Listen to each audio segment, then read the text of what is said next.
नमस्कार मेरे प्यारे बच्चों, PNS memorial school online classes में मैं पूजा सिंह आपका हार्दिक स्वागत करती हूँ। बच्चों, हम लोग भारतीय संस्कृति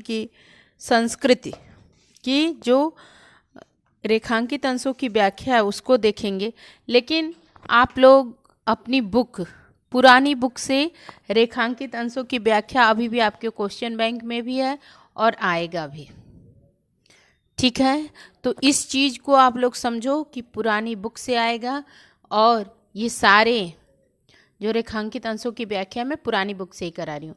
और रेखांकित नहीं हो पाया पीडीएफ में तो आप लोग बगल में अपनी बुक खोल के रखे रहना और समझा दे रही हूँ, मैं करवा दे रही हूँ। ठीक है, और बुक जरूर साथ में खोले ना सारे लोग।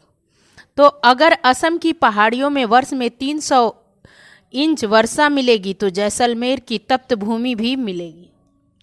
ठीक है, जहाँ साल में 2-4 इंच भी वर्षा नहीं होती, कोई ऐसा अन्न नहीं जो यहाँ उत्पन्न न किया जाता हो, कोई ऐसा फल नहीं जो यहाँ पैदा नहीं किया जा सके, कोई ऐसा खनिज पदार्थ नहीं जो यहाँ के भूगर्भ में पाया न जाता हो, और न कोई ऐसा वृक्ष अथवा जानवर है जो यहाँ फैले हुए जंगलों में न मिले। यदि इस सिद्धांत को देखना हो कि आबो हवा का असर इंसान के रहन सहन, खान पान, वेशभूषा, शरीर और मस्तिष्क पर पड़ता है, तो उसका जीता जागता सबूत भारत में बसने वाले भिन्न भिन्न प्रांतों के लोग देते हैं। बच्चों देखो, एक बहुत अच्छी बात बताओ कि अभी हम जहाँ रहते हैं ये आर्मी की दुनिया है, ठीक, और यहाँ पे हर प्रांत से लोग रहते हैं और आपको यहीं पे इतनी विभिन्नता दिखेगी तो प्रांत में जाओगे तो कितना दिखेगा, और वो दिखता भी है।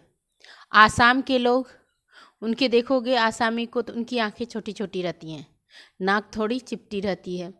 फिर आप दक्षिण में चले जाओ, तमिलनाडु के लोग एकदम काले काले। तो इस तरह की बहुत सारी विभिन्नता केवल और केवल भारत में ही दिखती है। एक ही मतलब हमारे भारत में ही हर जगह अलग अलग मौसम है। दक्षिण भारत में किस टाइम पे वर्षा होती है, अब ये जो ठंडी शुरू हुई इस टाइम पे बहुत बारिश होगी वहाँ पे, तो ऐसे अलग अलग मौसम है हर जगह। तो अब हम लोग इस गद्यांश के पाठ और लेखक का नाम देखना है, रेखांकित अंशों की व्याख्या करनी है। 2 रेखांकित अंश है और भारत के भिन्न भिन्न प्रांतों के लोग क्या प्रमाण देते हैं और भारत की भूमि की क्या विशेषता है। तो सबसे पहले लिख लो आप लोग, सर्वप्रथम आप लोग लिख लो कि प्रस्तुत गद्यांश हमारी पाठ्य पुस्तक हिंदी के गद्य खंड में संकलित डॉक्टर राजेंद्र प्रसाद द्वारा लिखित भारतीय संस्कृति नामक निबंध से उद्धृत है। या ऐसे भी डाल सकते हो आप लोग, भारतीय संस्कृति और लेखक का नाम डॉक्टर राजेंद्र प्रसाद। प्रथम रेखांकित अंशों की व्याख्या लिख लो आप लोग कि भारतीय संस्कृति में निहित विभिन्नता में एकता का चित्रण करते हुए लेखक कहते हैं कि भारतीय वसुंधरा धन धान्य से परिपूर्ण है। इसी कारण कोई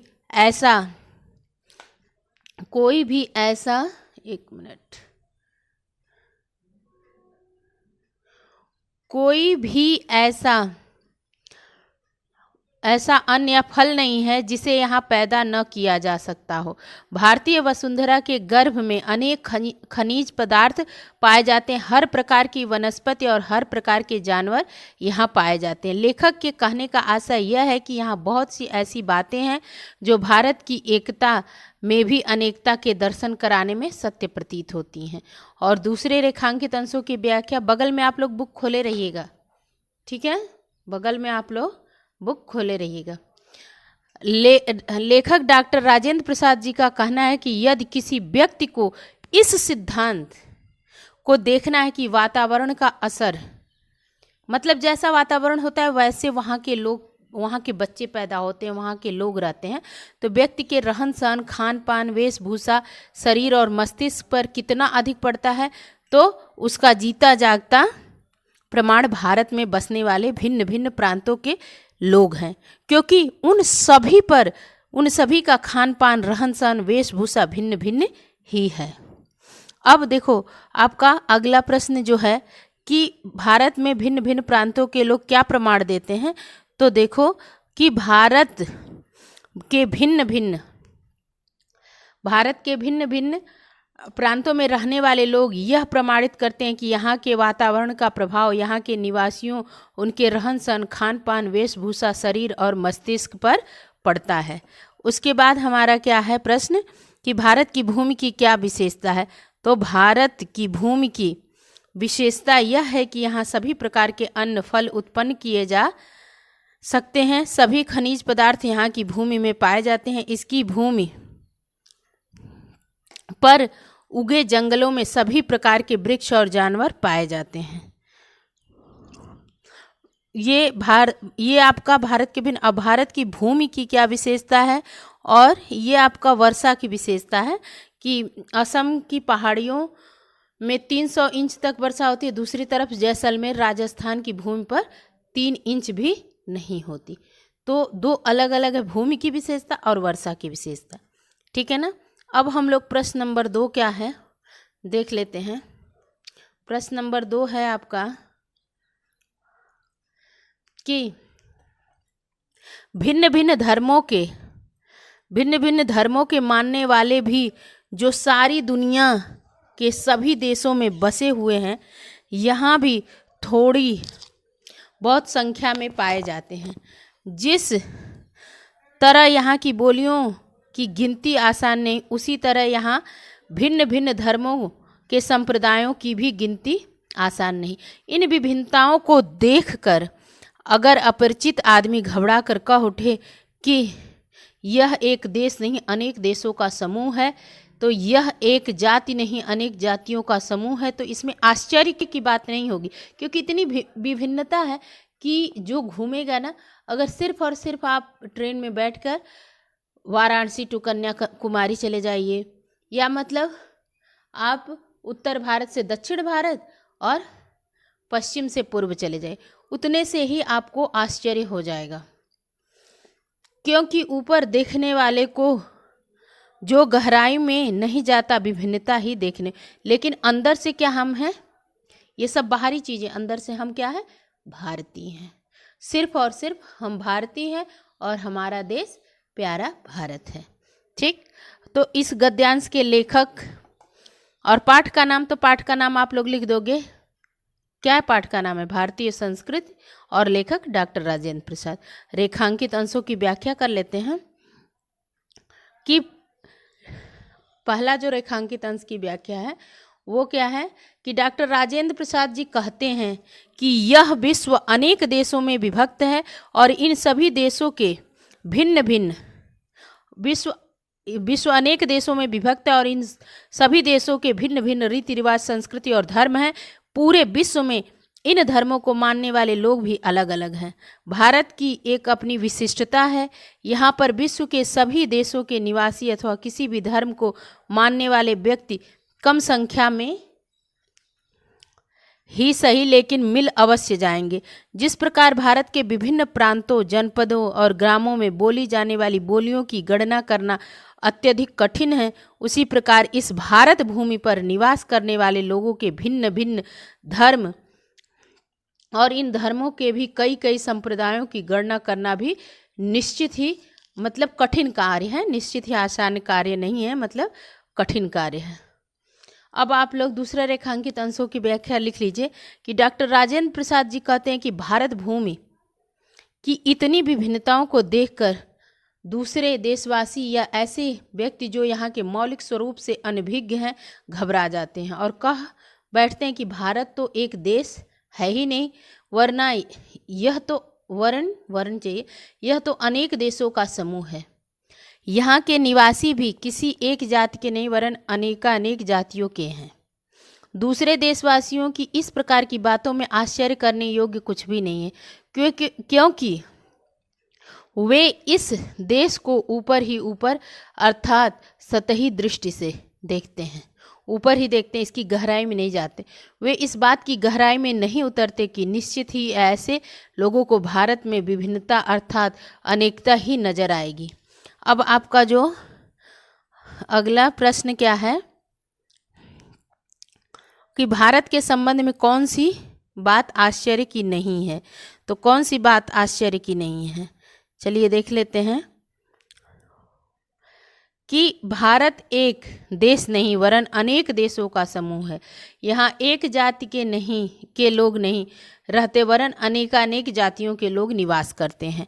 भारत के संबंध में यही बात आश्चर्य की नहीं मानी जाती। ठीक, अब उसके बाद कौन सा क्या प्रश्न है कि भिन्न भिन्न धर्मावलंबी किस देश में बसे हुए हैं? तो ये आप लोग को पता ही चल गया। भारत के जल और वाणी की विशेषता को एक पंक्ति में व्यक्त करिए।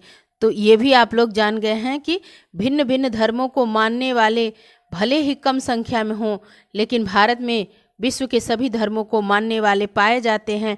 भारत के जल और वाणी की विशेषता को व्यक्त करते हुए एक पंक्ति कही जा सकती है। क्या कही जा सकती है कि कोस कोस पर बदले पानी, चार कोस पर बानी। ये आप लोग भारतीय संस्कृत के लिए याद कर लेना ये कोटेशन, और लिख जरूर देना कि कोस कोस पर बदले पानी, चार कोस पर बानी। मतलब पानी बदलता है कोस कोस, एक एक कोस पे, और चार कोस जब चलोगे तो वहाँ बानी मतलब वाणी बदल जाती है। अब आपका अगला प्रश्न क्या है कि सतही दृष्टि से देखने पर किसी व्यक्ति को भारत के संबंध में क्या दिखाई देगा? तो विभिन्नता दिखाई देगी। और प्रस्तुत गद्यांश में लेखक क्या कहना चाहता है? तो चलिए देख लेते हैं हम लोग कि क्या कहना। तो सतही दृष्टि से देखने वाले को भारत में विभिन्नता अर्थात अनेकता ही नजर आती है, और प्रस्तुत गद्यांश में लेखक भारत भूमि की विविधता का बहुत ही सार्थक और धनात्मक रूप में वर्णन करता है। इससे लेखक का अपने देश और उसकी संस्कृति के प्रति प्रेम झलकता है।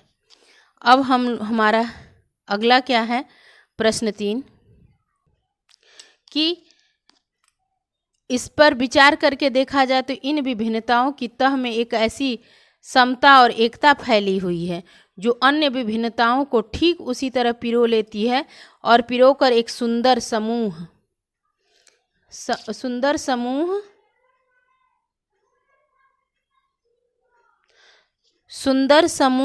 बना देती है। जैसे रेशमी धागा भिन्न भिन्न प्रकार की और विभिन्न रंगों की सुंदर मड़ियों अथवा फूलों को पिरोकर एक सुंदर हार तैयार कर देता है, जिसकी प्रत्येक मड़ी या फूल दूसरों से न तो अलग है और न हो सकता है, और केवल अपनी ही सुंदरता से लोगों को मोहता नहीं बल्कि दूसरों की सुंदरता से वह स्वयं सुशोभित होता है और इसी तरह अपनी सुंदरता से दूसरों को भी सुशोभित करता है। तो गद्यांश, पहला प्रश्न है कि गद्यांश के पाठ और लेखक, तो भारतीय संस्कृत, और लेखक कौन है? राजेंद्र प्रसाद। और रेखांकित अंशों की व्याख्या करेंगे। फिर मणि या फूल की क्या विशेषता बताई है? तो पहले रेखांकित अंशों की व्याख्या कर लेते हैं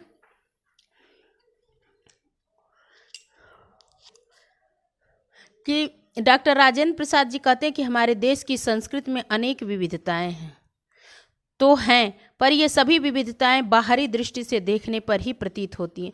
भीतर से देखने पर सब में एक अनोखी एकता और समानता व्याप्त है। जिस प्रकार मोतियों और रंग बिरंगे फूलों को एक रेशमी धागा एक साथ एक हार के रूप में जोड़े रखता है, उसी प्रकार हमारी संस्कृति भी अनेक धर्मों, जातियों, भाषाओं तथा दूसरी विभिन्नताओं को एक साथ जोड़े रखती है। पानी पी लेती हूँ।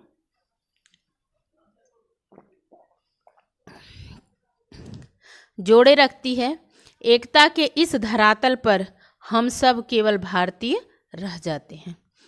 दूसरा रेखांकित अंशों की व्याख्या क्या है कि डॉक्टर राजेंद्र प्रसाद जी कहते हैं कि इस हार की प्रत्येक मणि या पुष्प अन्य मणि या पुष्पों से न तो भिन्न है और न ही हो सकती, क्योंकि हम भारतीय देखने में भिन्न हो सकते, हमारा रहन सहन भिन्न हो सकता, लेकिन हम क्या कहलाएंगे? भारतीय।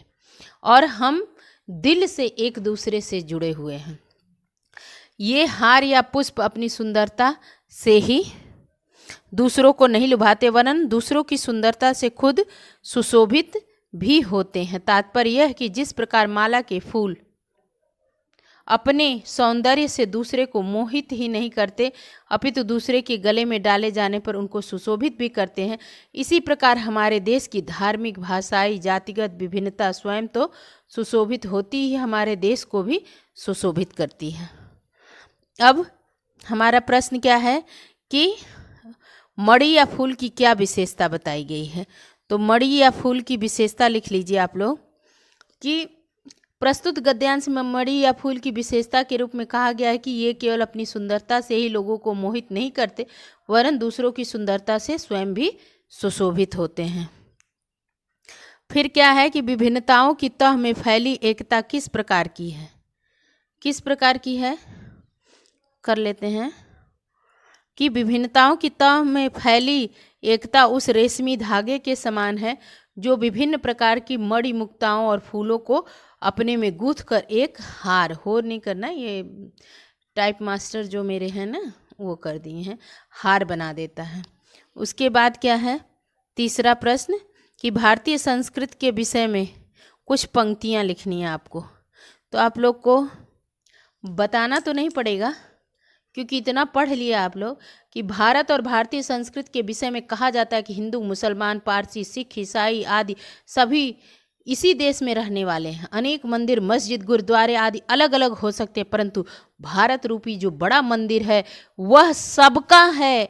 सब मजहबों के लोग एक ही ईश्वर की इबादत करते हैं, यानी सब लोग हमारे भगवान की ही पूजा करते हैं, बस अलग अलग तरीके से।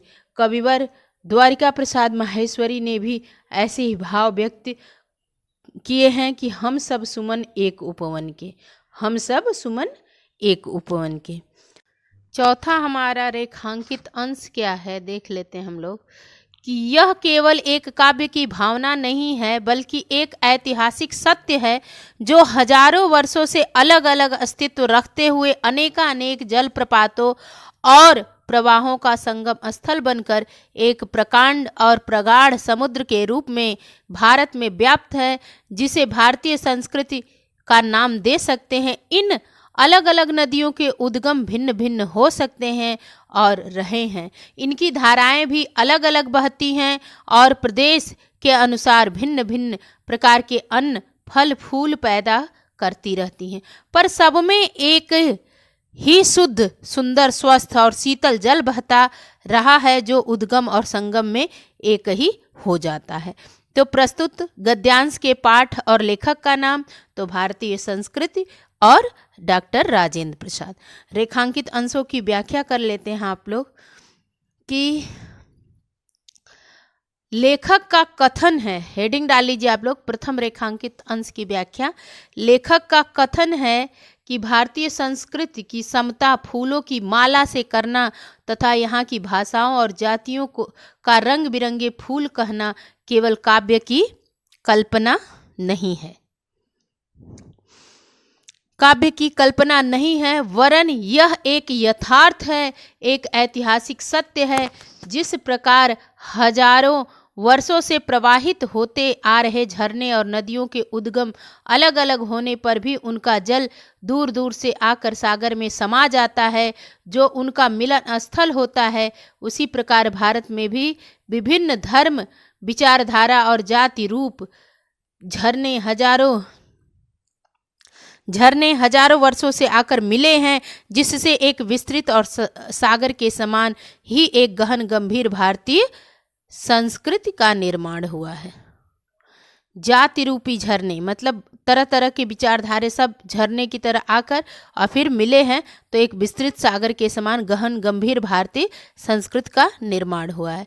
द्वितीय रेखांकित अंशों की व्याख्या क्या है कि डॉक्टर राजेंद्र प्रसाद जी कहते हैं कि हर एक नदी का उद्गम स्थल अलग अलग होता है और उसका मार्ग भी दूसरे से भिन्न होता है, और हर नदी के किनारे की भूमि में प्रदेश की जलवायु और मिट्टी के अनुसार अलग अलग प्रकार की फसलें पैदा होती हैं, पर इन सभी नदियों में एक ही पानी है जो सागर में एक साथ मिला रहता है और फिर बादल के रूप में एक जैसा बरसता है। जिस प्रकार नदियों का जल अपने उद्गम बादल और संगम सागर पर एक जैसा हो जाता है, उसी प्रकार विभिन्न स्थानों में आई हुई संस्कृतियां अपने संगम स्थल भारतीय संस्कृति में एक ही सुखद और कल्याणकारी हो गई हैं। अब हम लोग प्रश्न क्या है कि भारतीय संस्कृति का नाम किसे दिया जा सकता है, स्पष्ट कीजिए। तो लिख लीजिए आप लोग कि भारत के विभिन्न धर्म, विचारधारा और जाति रूपी जल प्रपात और प्रवाह हजारों वर्षों से आकर भारत में व्याप्त है, इसे ही विस्तृत और सागर के समान गहन और गंभीर भारतीय संस्कृत का नाम दिया जा सकता है। अब उसके बाद भारत की नदियों में कैसी भिन्नता और कैसी एकता है, स्पष्ट कीजिए। तो भारत की नदियों के उद्गम स्थल भिन्न भिन्न हैं, ये अलग अलग स्थानों से होकर बहती हैं और विभिन्न प्रकार की उपज करती हैं, लेकिन इन सभी नदियों में एक ही शुद्ध, शीतल, स्वच्छ और स्वास्थ्यवर्धक जल प्रवाहित होता रहता है, जो अपने उद्गम और संगम में एक हो जाता है। ठीक है बच्चों, फिर हम लोग नेक्स्ट रेखांकित अंश के साथ मिलेंगे। धन्यवाद, धन्यवाद, धन्यवाद।